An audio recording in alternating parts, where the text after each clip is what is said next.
बोली भारत दुर्गा माता की, भारत दुर्गा माता की, आज के आनंद की। ये तो कोई जय जयकार है नहीं, ऐसी जय होती है क्या?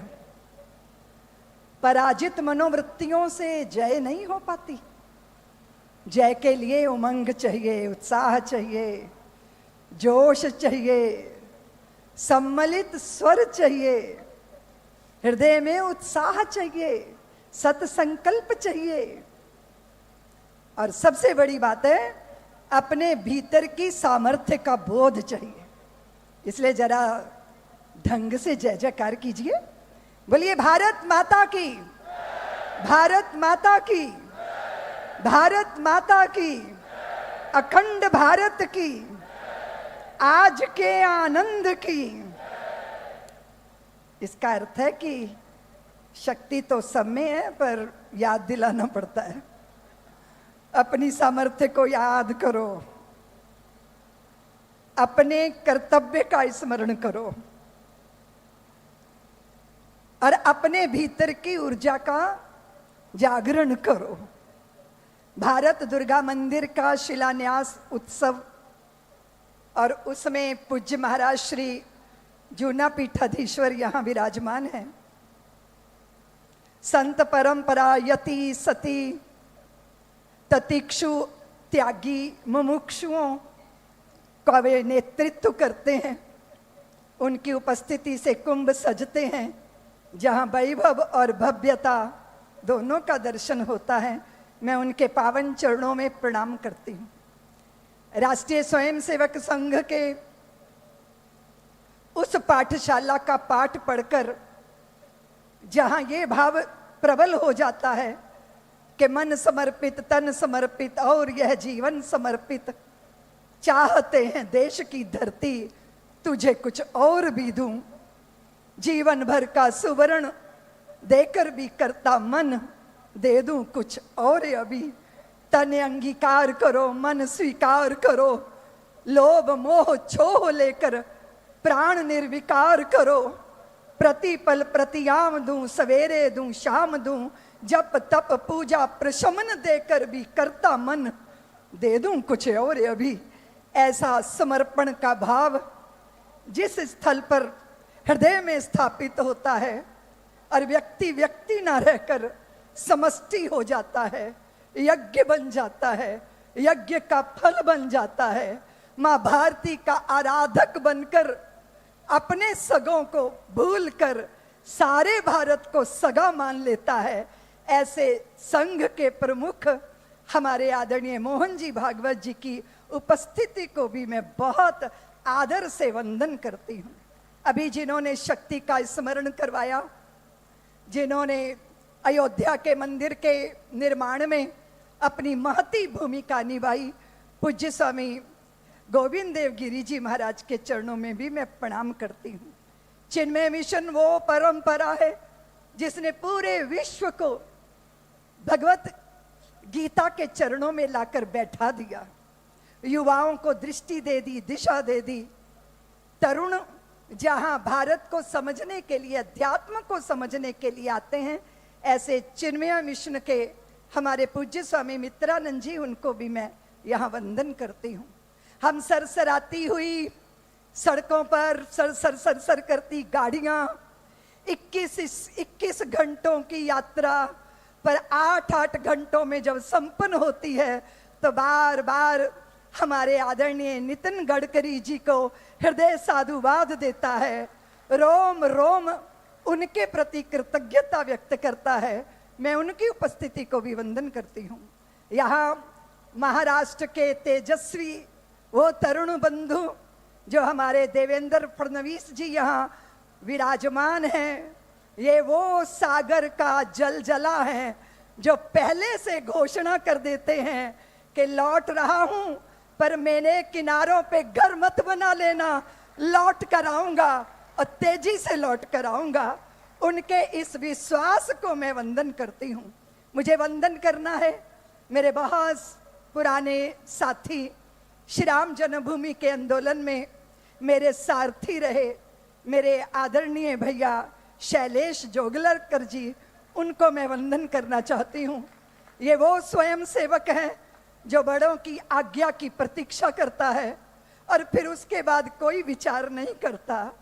ये वो राष्ट्रीय स्वयंसेवक संघ का बालक है जिसको पत्नी का विछोह होता है, कैंसर रोग से उसका शरीर छूटता है, तो वो अपने दर्द को अपना नहीं मानता, अपितु उस दर्द को दिल में लेकर जीने के बाद सबका दर्द दूर करने के लिए नेशनल कैंसर इंस्टीट्यूट जैसा ऐसा भव्य अस्पताल खड़ा करता है। और निश्चित रूप से आज्ञा उनको मिलती है, जिम्मेदारियां उन कंधों पर आती हैं जो कंधे जिम्मेदारी उठा सकते हैं। इसलिए पूज्य सरसंघ चालक जी ने जब अधिकार से कहा, क्यों शैलेश, मंदिर नहीं बनाने वाले? और अगर मंदिर बनेगा तो किसका बनेगा?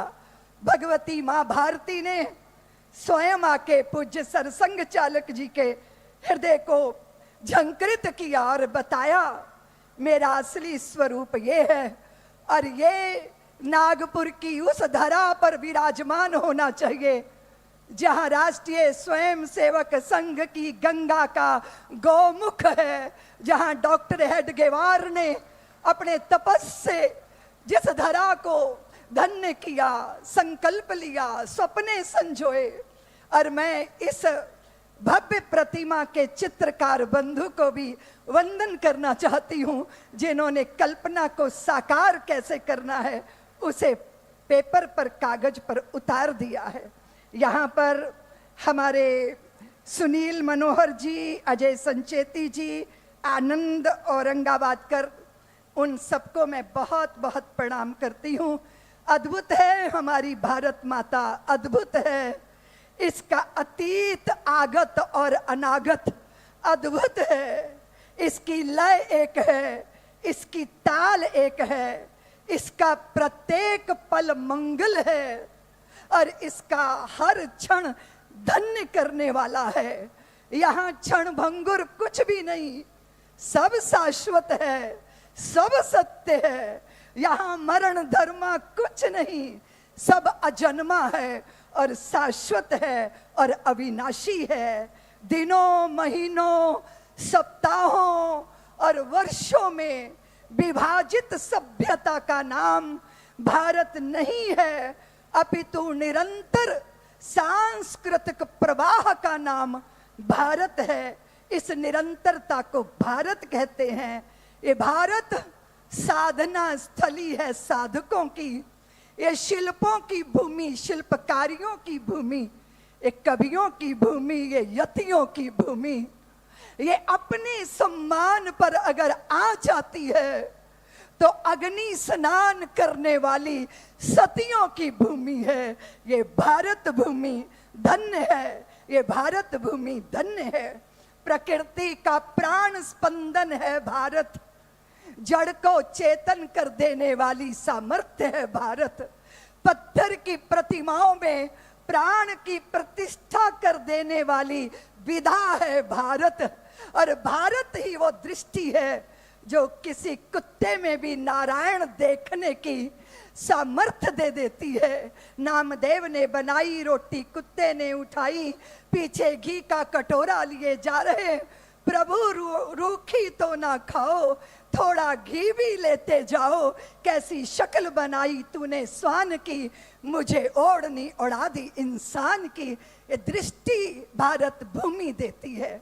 भारत भूमि वो दृष्टि देती है जहां हम सौंदर्य का दर्शन करते हैं तो वासना नहीं आती चित्त में, मातृत्व का भाव जागृत होता है। छत्रपति शिवा के शिविर में शत्रु की कन्या सैनिकों के द्वारा बंदी बनाकर लाई गई थी। यवनिका का पट हटाया, जब उस पालकी की यवनिका को जब उस पर्दे को हटाया तो छत्रपति शिवा देख रहे हैं कैसा सौंदर्य है, कैसा लावण्य है, कैसी सुंदरता है। मोटे मोटे नैन, काले काले बाल, उन्नत नासिका, सुंदर कपोल। क्या किया छत्रपति शिवा ने, क्या किया? उस सौंदर्य की धनी उस ललना को देखकर चित्त में वासना नहीं आई, प्रणाम करने लगे। वो बेचारी विस्मित थी, उसे आश्चर्य हो रहा था कि अरे मेरे यहाँ तो जब शत्रु की स्त्रियां पकड़ के लाई जाती हैं तो उनका मान मर्दन किया जाता है, पर ये हाथ जोड़कर क्यों खड़े हैं। छत्रपति शिवा हाथ जोड़कर खड़े हो गए, बोले देवी तू कितनी सुंदर है। मैं सोच रहा हूं मैं जीजाबाई की कोख से ना जन्म के अगर तेरी कोख से जन्म ले लेता तो मैं तेरे जैसा सुंदर हो जाता। जहां सौंदर्य दिखाई दे वहां भगवती अम्बा जगदम्बा या स्वयं की जननी का स्मरण आ जाए। ऐसी दृष्टि देने वाली ये भारत भूमि, और हम भाग्यशाली हैं कि भारत दुर्गा का यहाँ मंदिर बनने जा रहा है। मैं नागपुर की धरा को धन्य मानती हूँ। ये धरा जब माँ भारती इस रूप में आके विराजमान होगी तो और धन्य हो जाएगी। पूज्य स्वामी गोविंद देवगिरी जी ने कहा कि शक्तिवान बनिए, पर शक्ति चली कहाँ गई याद करना पड़ेगा। छोटी सी एक बात बता देती हूँ। पहलवान था, बहुत बड़ी दंड बैठक लगाता था, पेड़ की डाल को पकड़ के नीचे झुका देता था, बड़ी शक्ति थी उसमें। बाद में पहलवान ने ब्याह कर लिया, 4-5 बच्चों का वो पिता बन गया, और एक दिन घूमते घूमते खेतों में गया और वहां जाके पुरानी याद आ गई तो पेड़ की डाल को झटका मारा। पेड़ की डाल झुकी नहीं नीचे, पहलवान जी ऊपर ही टंगे रह गए। बड़ा उदास, बड़े मायूस वापिस आ गए। पत्नी पूछी कि इतने उदास क्यों हो, किसी से झगड़ा हो गया, कोई गड़बड़ हो गई। उसने कहा कहीं कुछ नहीं हो गया, तेरे चक्कर में पड़कर मेरा सत्यानाश हो गया। उसने कहा ये क्या कह रहे हो। उसने कहा जब कुआरा था ना तो पेड़ की डाल पकड़ के झुका देता था, और अभी ऊपर ही लटका रह गया, वो डाल नीचे नहीं झुकी। हे भगवान पता नहीं मेरी शक्ति कहाँ चली गई। पत्नी कहती है अकेले क्यों गए थे, ये 4-5 पुत्र आपके हट्टे कट्टे तरुण जवान, इनको लेकर जाओ ना। अब पुत्रों को लेकर गए पहलवान जी, और पेड़ की डाल पे सब लटक गए। तो पेड़ की डाल नहीं, पूरा वृक्ष, पूरा पेड़ झुककर जमीन पर आ गया। पत्नी बोली पहलवान जी आपकी शक्ति कहीं चली नहीं गई थी, आपके 4-5 पुत्रों में बट गई थी। तो हिंदुओं तुम्हारी भी शक्ति कहीं नहीं गई। तुम्हारी भाषा में, प्रांतों की राजनीति में, और ये पार्टियों की राजनीति में, और बहुत सारे संप्रदायों की दीवारों में, मेरे में तेरे में, ये मारा ये थारा, इस चक्कर में बट गई है। इसलिए मुट्ठी की तरह बंद हो गए तो वृक्ष नहीं, दिशाओं को झुकाने की सामर्थ्य आपके भीतर जागृत हो जाएगी। इसलिए सबसे बड़ी बात है संगठित रहना, एक रहना। इतना ही निवेदन करती हुई मैं सभी हमारे जो डॉक्टर आबाजी थत्ते सेवा अनुसंधान संस्था द्वारा ये जो प्रस्तावित मंदिर है उसकी बहुत बहुत बधाई देती हूँ।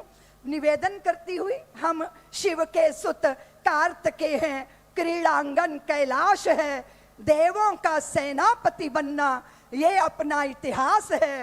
पंचशील का इस जग को देते आए उपदेश हैं, संयम से रहते आए हैं, सहते आए क्लेश हैं, किंतु नहीं छोड़ा है हमने साहस शरसंधान का, शीश नहीं झुकने देंगे हम भारत राष्ट्र महान का। इतना ही निवेदन करती मैं वाणी को विराम देती हूँ। जय भारत, जय श्री राम।